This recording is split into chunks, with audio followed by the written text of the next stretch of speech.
Hello everyone, and welcome back to the brand new episode of today's analysis. And now, on the episode 184, we are going to talk about Joseph Seed, the main antagonist in the 2018 video game Far Cry 5, and an anti-hero in the 2019 anthological sequel Far Cry New Dawn. Honestly, it's perhaps the second best antagonist I personally seen in the Far Cry franchise, only behind Vas Montenegro.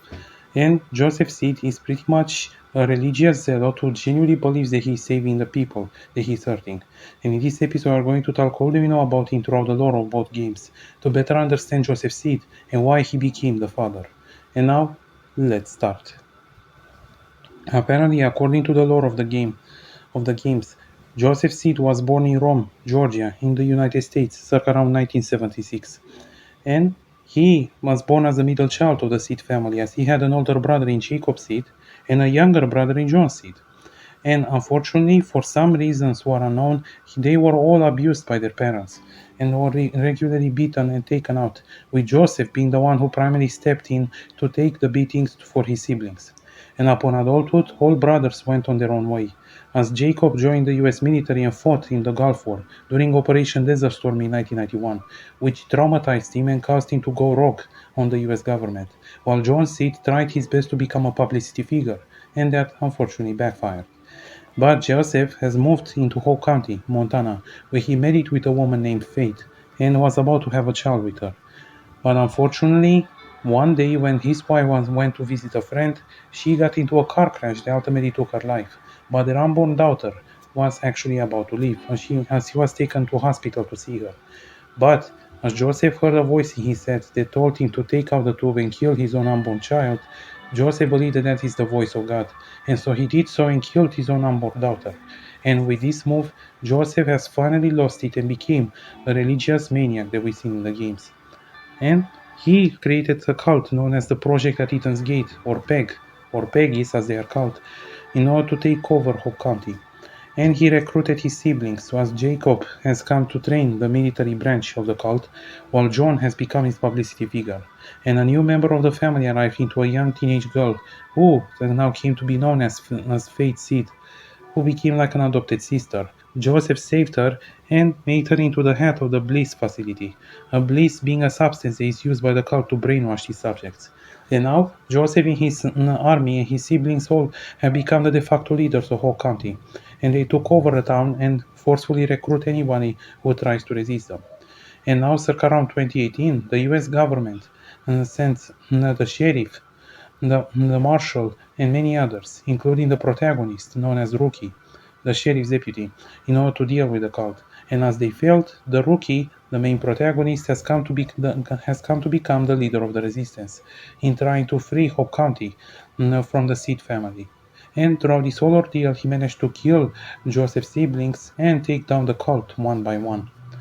But despite all of this, Joseph proceeds to brainwash the protagonist's friends in an attempt to replenish his army and even force him to choose whether to go forward and suffer the consequences or to simply let it go and to let them to go home. And here comes the plot endings. You can stop and you take the others and go, and pretty much the game ends here and there, or you choose to confront Joseph and fight him, and he ultimately loses. But upon doing so, there is a nuclear explosion that causes the entire area to officially be set on blaze, and the protagonist and his friends all go in the car alongside with Joseph. In the end, the protagonist makes it to the bunker alongside with Joseph.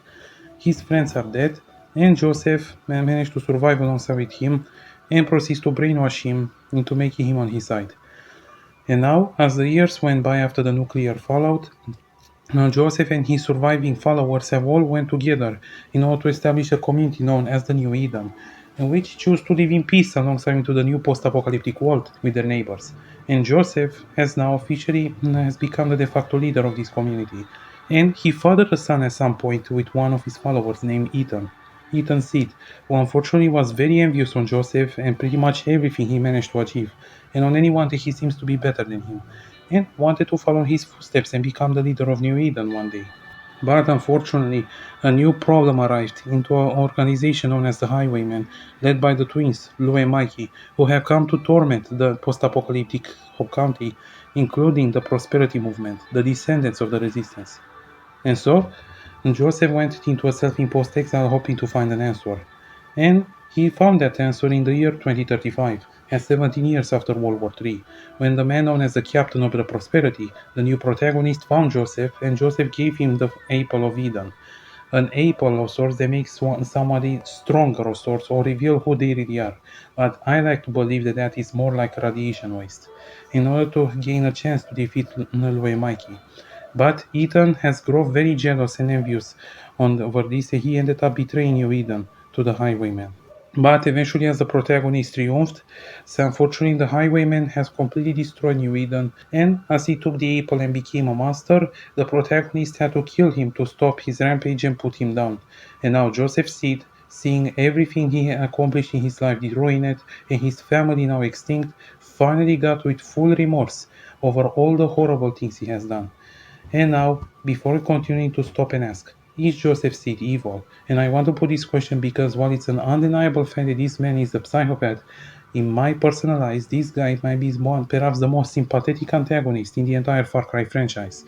Given the fact that this man pretty much suffer abuse, suffer loss, he's delusional, and he might even have a mental illness like schizophrenia, given the voices he hears, as well as the fact that he truly, truly loved his family. He loved his siblings, he loved his wife, he loved his daughter, he loves his son, and seeing all of them perishing ultimately broke him and further brought him down the path of madness. But it should also be noted that despite all the awful things that he has done, he genuinely believes that he was doing the right thing, as this man believed that he's saving the people from upcoming World War III. And to some degree, this man could be viewed as a well-intentioned extremist by many accounts. And in the end, the answer is yes, he is evil, but honestly, he is a very tragic kind of evil. And in the end, the protagonist, the captain, has two choices: whether to kill Joseph and avenge all those he hurt and killed, or to let him live and have him to live with the consequences of what he has done. So in the end, depending on the ending, who was or who is Joseph Seed? He is nothing more but a simple man who went through a whole life of abuse, trauma, loss, abandonment, and pretty much all many awful things that a person can go through. A man so mentally disillusioned that he has come to believe himself to be a savior and commits atrocities believing that he's saving the people around him. And a man that could easily be called as one of the most compelling villains in the whole video game industry. Thanks for watching. Don't forget to give a like, share, and subscribe, and have a nice day.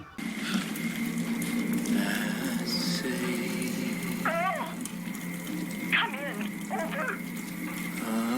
Wretch like me.